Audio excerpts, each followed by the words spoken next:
할렐루야! 안녕하세요. 대전침례교회 명성 목사입니다. 오늘 6월 13일입니다. 함께 나누실 말씀은 창세기 2장 18절에서 25절까지 말씀이 되겠습니다. 제가 봉독하고 함께 말씀 나누겠습니다. 여호와 하나님이 이르시되 사람이 혼자 사는 것이 좋지 아니하니 내가 그를 위하여 돕는 배필을 지으리라 하시니라.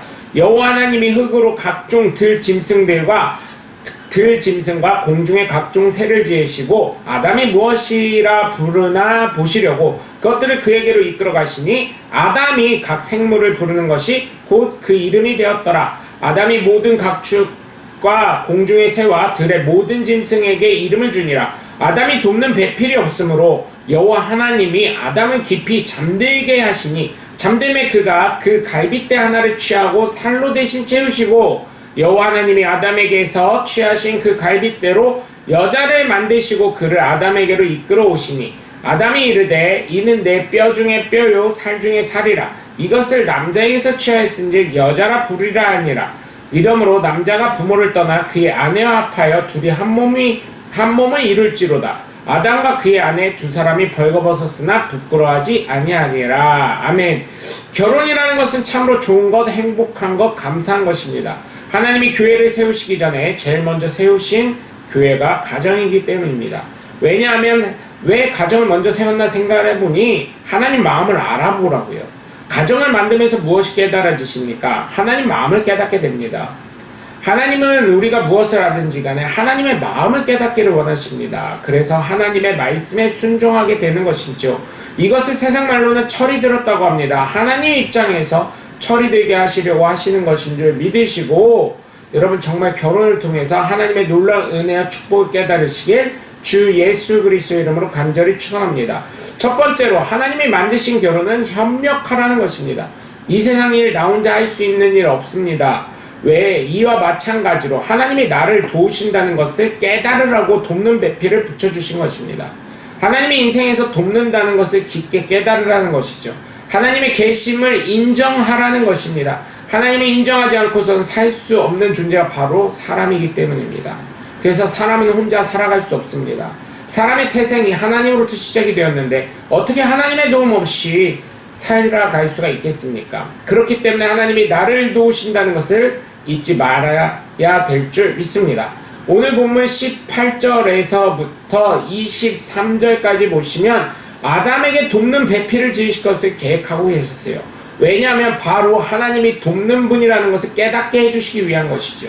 그런데 가끔 보면 차라리 없는 게 더 나아하시는 분들이 있는데 절대 그렇지 않다는 것입니다. 그 사람이 있기에 내가 있다는 것을 왜 모르는지 모르겠습니다. 아담을 깊은 잠에 들게 하시고 갈빗대를 하나 취해서 여자를 만드신자 아담이 깨어나서 내 뼈 중에 뼈 살 중에 살이라고 말을 하면서 여자라 합니다. 이처럼 하나님이 여자를 남자에게 주신 것은 하나님이 도우신다는 것을 잊지 말라는 것인 줄 믿으시고 부부간에 어려움이 오고 괴로움이 있더라도 그 사람을 보지 마시고 나를 하나님이 도우시고 있다는 것을 마음속에 간직하시는 하나님의 귀한 자녀들 되시길 주 예수 그리스도의 이름으로 간절히 축원합니다. 두 번째, 하나님이 만드신 결혼은 나눔이 아니라 하나에서 시작이 되어서 하나로 끝맺음을 맺는다는 것입니다. 한마음 한뜻이 되라는 것이죠. 나는 하나님으로부터 시작이 되고 결국은 하나님께 돌아가야 할 존재라는 것을 잊지 말라는 것입니다. 왜 하나라고 하셨겠습니까? 이 말씀이 내 삶에 응하게 하시기 위한 것이라는 것을 깨닫게 되었습니다. 내가 예수님 안에 거하고 예수님이 내 안에 거하신다는 그 말씀이 레마 되게 하시려고 하신 것입니다. 우리는 부부가 일심동체가 되어야 한다고 많이들 말씀하시죠. 어떻게 남인데 하나가 되겠어요? 그러나 같이 오랜 시간 살다 보면 일심동체 됩니다. 그와 같이 내 삶이 예수님과 하나가 돼야 될 줄 믿습니다. 오늘 본문 24절을 보시면 둘이 한 몸을 이루라고 하셨습니다. 얼마나 감사합니까? 하나가 되라는 것입니다. 그런데 생각해 보세요. 수년간 거의 30여 년 아니 그 이상 요즘은 40년까지도 부모님들 입장에서는 문제지요. 그런데 그 수많은 세월 동안 다른 환경과 조건에서 살던 사람이 하나가 되려니 됩니까? 안 됩니다. 그런데 무엇을 통해 하나가 될 수 있어요? 하나님이 도우신다는, 인도하신다는 그 마음을 가지고 더욱 단단하게 되어질 때 하나가 될 수 있다는 것을 믿으시길 주 예수 그리스도의 이름으로 간절히 축원합니다. 세 번째로, 하나님이 만드신 결혼은 서로 간에 비밀이 없어야 한다는 것입니다.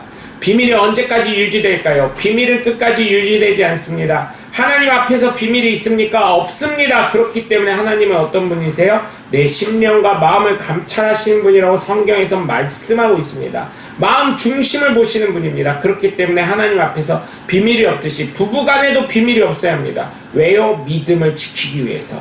가장 큰 문제는 자꾸 속이는 것, 비밀이 있는 것이 문제가 되는 것입니다. 자꾸 속이니까 가장 큰 문제는 속이는 사람이 문제입니다. 의심하는 사람 뭐라고 할 거 없습니다. 왜 자꾸 숨기고 속입니까? 어차피 시간 지나면 다 탄로납니다. 하나님 앞에서 탄로나는 것처럼 다 탄로납니다. 하나님 속이려다 죽은 아나니아와 삽비라가 있습니다. 다 드렸다고 했는데 어떻게 했어요? 반만 드렸다가 그 자리에서 즉사합니다. 거짓말했어요. 여러분 속이지 마시고 비밀이 없으시고 숨기는 일이 없으셔서 가정이 평안하게 유지되시길 주 예수 그리스도의 이름으로 간절히 축원합니다. 오늘 본문 25절을 보시면 두 사람이 벗었으나 부끄러워하지 않았다고 합니다. 왜냐하면 감출 것이 없고 비밀이 없으니까요. 그만큼 그들은 흠잡을 것이 하나도 없었던 하나님 말씀 그대로의 원초적인 삶을 살았기 때문에 하나님 앞에서도 부끄러움 없고 숨기는 것이 두려울 것이 없었던 것입니다. 저는 이처럼 하나님 앞에서도 점도 없고 흠도 없는 순전한 사람들이 다 되셔서 하나님이 인정하시는 사람들이 다 되시길 주 예수 그리스도의 이름으로 간절히 축원합니다. 여러분 오늘도 함께 해주셔서 감사합니다. 저는 대전 침례교회 묘현성 목사였습니다. 감사합니다. 샬롬.